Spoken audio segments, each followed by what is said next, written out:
I'm Sue Salter, and you may have met me at the Christmas floral decoration over in Maidstone. But if you haven't and it's your first time, then it's really lovely that we can do this. Especially as, at times like this, we're all inside and feeling isolated. We haven't got the freedom that perhaps we had over a month ago. And it's nice to try something different, isn't it? It's really nice just to perhaps do something a bit creative as well. Always does me good. So I thought today we would try and do a little very simple spring decoration based on just things that we can access really easily. So I'm very, very lucky where I live. I have got quite a large garden. Perhaps you've just got a little backyard and that's fine. Let's see if we can try and find things that we've got really local to us that we can use just to bring a little bit of the outside in, because at the moment that's really good, isn't it? So let me just talk you through what I have here. It looks like I've got quite an array of things here. So as I was walking around the garden, most of the daffodils actually are at the end, and the tulips have sort of had the best of their time.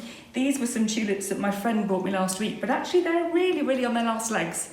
But I'm eking out the time with them just to enjoy them. So they're there. So these are the last of my daffodils. These were blowing in the wind just a few minutes ago. And then I've got some things that aren't necessarily what you might go to for cut flowers. So this is some Osteo Spearmint, which is, again, it's not a traditional cut flower, but it was just available and it just grows on the path outside.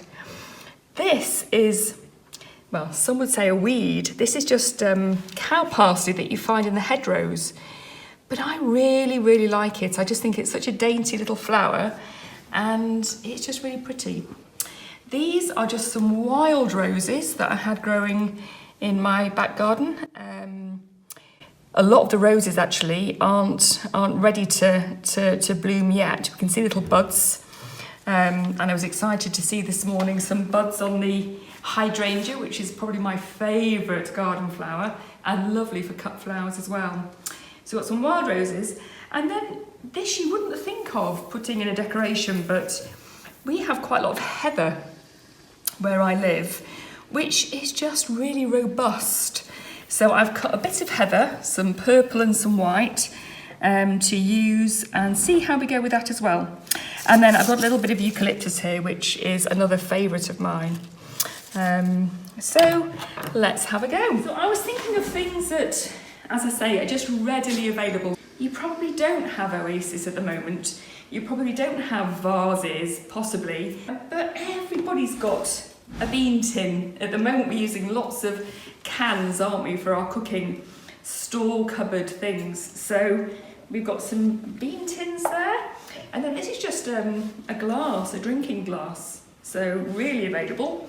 And then here I've got one of my Kilner jars, which I just happen to have in the cupboard with nothing in. See if you can just find any container, and it doesn't really matter how sort of ugly it looks, because we can just cover that. One thing I would say with the bean tin is obviously be really careful with the top, because it's very easy to cut your finger, and we don't want that at the moment. I've got some tape here that I just put around the inside, and I'm going to finish by putting some tape around the outside as well, just to cover up that sharp edge.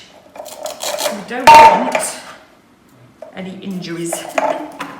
So just take that round, and then that's just covered that edge. And we can just fold that in very simply. And then that makes it nice and safe. Okay, no cuts. So something that I find is really helpful when we haven't got access to Oasis is just to tape the top of the container. So I've got some tape here, just to put 2 or 3 across one way and then the other. And it just helps the flowers just to stand upright a little bit easier when we haven't got Oasis. So I'm going to use my bean tin here. I've just got some serviettes. Another little trick is just to cover your container just to hide that sort of ugly container, and you can just put some tape round, or I'm a little bit of a ribbon addict, I must admit, so I've always got a bag upstairs in my storeroom of ribbons, so I've whipped those out. I've got a few here. I think I'm going to go for the pink actually, because I think it's going to be a really lovely sort of spring accent to my container. So I'm just going to tie a little ribbon around there. Just going to tie it in a bow. Okay, we can just arrange that bow a little bit. There we go, very simple. I could fiddle around with that for quite a while, but I'm not going to today. So we've got our container, we've got our cover, okay, just peel that down, and then I'm just going to tape the top, just as I have done here, just to help the flowers to stand upright. So you could use sellotape, you could use masking tape, you could use double-sided tape, whatever you have available at the moment. So this is just some double-sided tape that I've got. Obviously the thinner the tape, probably the better, because it gives you a little bit more room in your container. Okay, now to put the water on. In actual fact, it might have been more helpful to do that first, because I don't want to wet my serviette, but let's see how we go.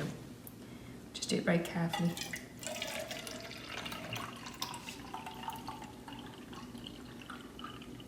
Okay, I've managed it just about.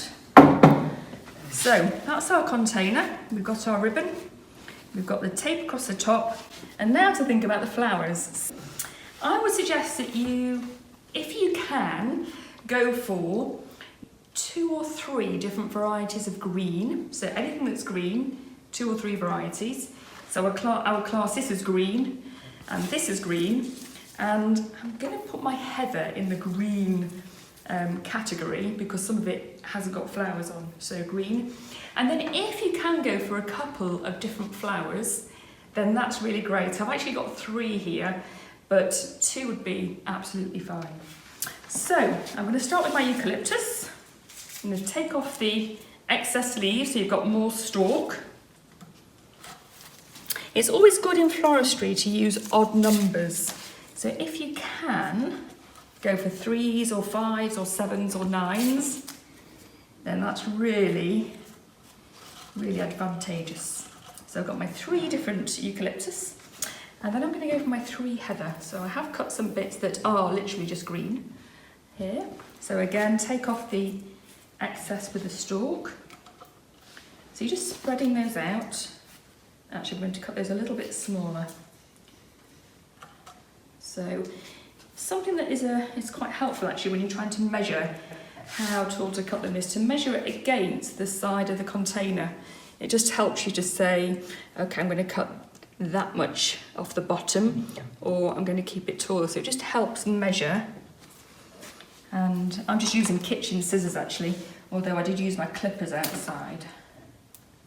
So cut those down evenly. 1, 2, 3. So put those in my pot, like that. Okay, and then I'm going to add a little bit more of the colour heather with the pink and the white. And I think I'm going to choose a couple of my other flowers here. Let's have a look. So it's nice to do something different online, isn't it? I don't know how you're finding with doing everything more on a screen. I know I am having a battle with my teenagers at the moment between, screen time. It's really quite hard, isn't it? But also really grateful for the technology because in a way it's staying connected, isn't it? So I hope that you're managing to chat with people that you want to as regularly as you want to as well. So that's a little bit of my green, just with a bit of the heather. So I'm now going to move on to my, some would call a weed, but I do love this cow parsley. And it is so available in the hedgerows, so it's great to have free flowers, isn't it? Okay, so I think I'm going to go for 5 of those. Again, thinking about the odd numbers. Always good to work in odd numbers if you can. So I'm going to measure that roughly against my pot. Yep, so I know roughly how much stalk to take off.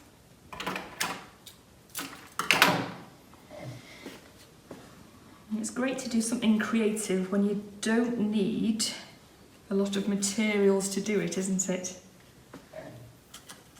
Lovely to be able to use stuff that you've already got at home, if you can. So the tape across the top is just helping those flowers just to stand upright. They're not sort of drooping to the side of the container. They're actually quite upright. So it seems a shame to cut my lovely daffodils, the last of them, and not to use them. So I'm going to try and do 5 daffodils. 1, 2, 3, 4, 5. And again, cutting them down a little bit. So much of the garden is in bud, isn't it? It's a really lovely time of year. Can't wait for my hydrangeas to come out. Those are my favourites. And lavender, of course. I love lavender. Okay, so have a little look as you're working. Just twiddle it around a little bit. So seeing it from all different directions as you're working. So you're getting a bit of an even spread of flowers. And then my lovely wild roses. I'm going to see if I can put those in as well. Don't look too closely at the black spot. Garden lovers everywhere are shouting right now, aren't you? I should have sprayed the roses with the anti-black spot. We can cut those leaves off if we need to. So that just brings a little bit of colour. How are we looking? That's quite pretty, isn't it? I think, again, because I've cut it, I don't need it, but it seems a shame as I've cut it. I will put the Osteo in, and I'm going to keep that a little bit taller as well. So everything I've cut fairly short, I'm going to keep this one a little bit tall, give it a bit of height.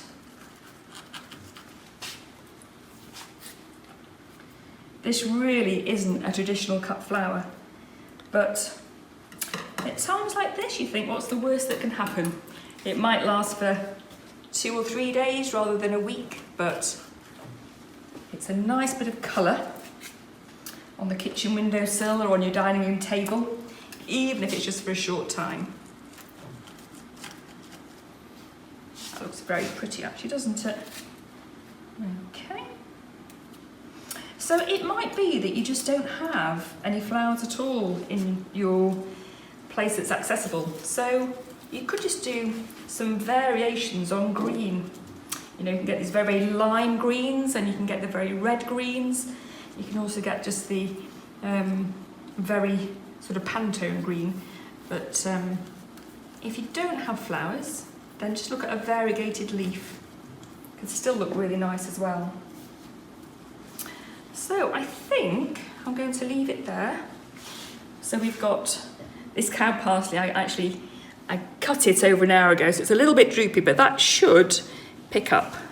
So we've got some daffodils, the wild roses, a bit of heather, some cow parsley, the Osteo, and a little bit of eucalyptus. And I think that's really lovely, isn't it? So I hope that you've enjoyed having a look at something a little bit different, and I would love if you get the chance to do this, to send any pictures in, because I'd love to see what you can do as well. So I hope that's a real inspiration to you, and just have a go.